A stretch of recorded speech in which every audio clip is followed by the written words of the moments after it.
All right, good evening, everyone. Jay Stittleburg here, and again, Tuesday Conversation. Another week has come and gone. As you can tell, the scene behind me is a little different. I'm actually out of town this week for work, for my real job. Enjoying myself, I guess, getting away a little bit, but I'll be back tomorrow and on the trail again.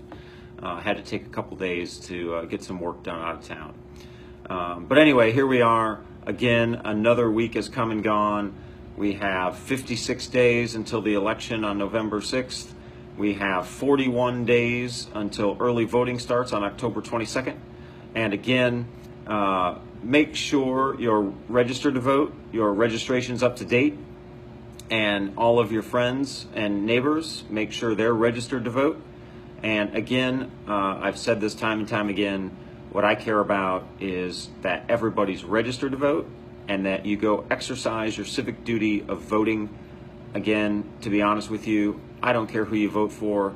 All I know is we should be participating in our democratic process, and we should all be voting so that we're electing our representatives with a majority of the population and not a minority. So again, make sure your registration's up to date and active. And if you know people that aren't registered to vote, get them registered to vote. And again, there's several places you can go. You can certainly go to either of the party headquarters in the county and get registered with the VDVRs that are there. Or you can certainly go straight to the election office. There's several ways you can do it. But just make sure you look into it and go. You can also go to the election site on the Montgomery County website, mctx.org, and look for information there as well. So again, I just encourage everybody to get registered, make sure you're registered, make sure it's active, and certainly go vote. So we had a great week this week, lots of events going on. I'm going to talk about a couple things in particular. But one thing that I was very happy about this week is I went to the inaugural Pride event in the Woodlands on Saturday. It was a great turnout, almost, I think, close to 5,000 people were there. It was a really great event. Everybody was having a good time. I saw people from all walks of life, gay, straight, whatever, and they really, really had a good time. And to be honest with you, I've said for a long time that the communities in Montgomery County are very accepting and understanding, and Saturday proved it. And I couldn't tell you how happy I am about that. Because here's the deal. Here's the thing I'm going to talk about with this. Here's why it's really so important for me that this happened. And I give big applause to Jason Rocha and the rest of the crew, the members of the board for Woodlands Pride that put this event on in a short period of time and turned it into a very successful event. But here's why it's really important to me that this was a successful event, which I thought it was going to be from the get-go. And here's why.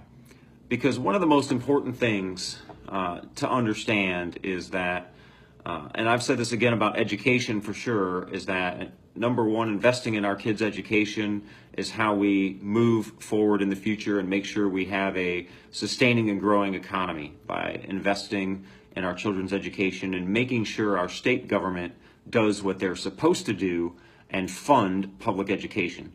But on top of that, what's even more important is that in our public schools and just in life in general for the youth in our county, especially those youth that are part of the LGBT community, that they have an environment that they feel safe, that they feel supported, and that they feel that they can grow and do or accomplish whatever they want in their life. Because at the end of the day, these things, support at home and support at school, are two of the most important things for our youth that are part of the LGBTQ community. And the reason for that is, if we look at the suicide rates, which are, any suicide is terrible, but if we look at the suicide rates, certainly the second leading cause of death for young people, not just LGBTQ people, young people in general, from 10 to 24, second leading cause of death is suicide. And many of these items stream from not being accepted for whatever reason, anxiety, depression, you name it. So this is why it's so important. And let me read you some statistics. So LGBT youth that contemplate suicide at 3 times the rate of their straight counterparts. They're 5 times more likely to have attempted suicide. LGBT youth that are rejected by their families are 8.5 times more likely to commit suicide than their LGBTQ peers that are supported by their family and feel safe and supported within their schools. So again, this is why I thought Saturday was such a great day, because we need to do something about these statistics. And it's not just about the LGBTQ community for these youth. It's all youth, because every youth has issues in their life that they have to deal with, and being able to deal with them in a healthy manner comes from parents, it comes from their school, it comes from counselors, it comes from teachers, it comes from their friends. All these people play a role, and in order for us to reduce these numbers, we need to take them in and understand what's going on. So again, my hat's off to the committee that put on the event on Saturday, and the folks that showed up, families that showed up, and supporters that showed up. It was really, really a great time, and I couldn't be more proud of everybody in Montgomery County that came out, because the majority of the people that were there were from Montgomery County, and that was great to see. So kudos to all of you. And I'll talk about this. So there's 2 more events I want to talk about that are coming up this week. Hey, 2 more chances for my opponent to actually debate me.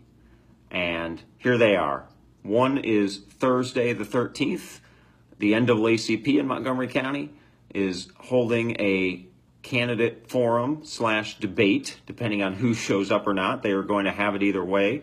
If the opponents show up, we'll have a debate. If they don't, we'll have a forum, and certainly take questions, from the audience. Again, that's on Thursday the 13th. It's at 7 p.m. It's at Lone Star College, up on Highway 242, and that's actually going to be in the Theater Building Delta, or D. That starts at 7 p.m. And there's also going to be an event on the 15th, Saturday the 15th. That event's going to be in the morning. It starts at 9:30. It's also going to be at the Lone Star College, and it's actually going to be in room Bravo 102, Bravo 102. And both of those are at the 3200 College Park campus in Conroe on Highway 242. So either of those events, if you can make it, that'd be great. I certainly hope my opponent comes. It would be great for him to get on the stage with me finally, and let's have a debate and talk to the voters of Montgomery County and tell them what we stand for, and let them ask us questions and respond to them. Either way, I will be there. I hope, Mr. Keogh, if you see this, you'll be there too. Because, again, the people in this county deserve it. But beyond that, it's another week. It was a great week. It's going to be a great week to come. I can't wait to get home tomorrow, so get back on the trail again. And I look forward to seeing you this next week. Take care. I'll see you next week.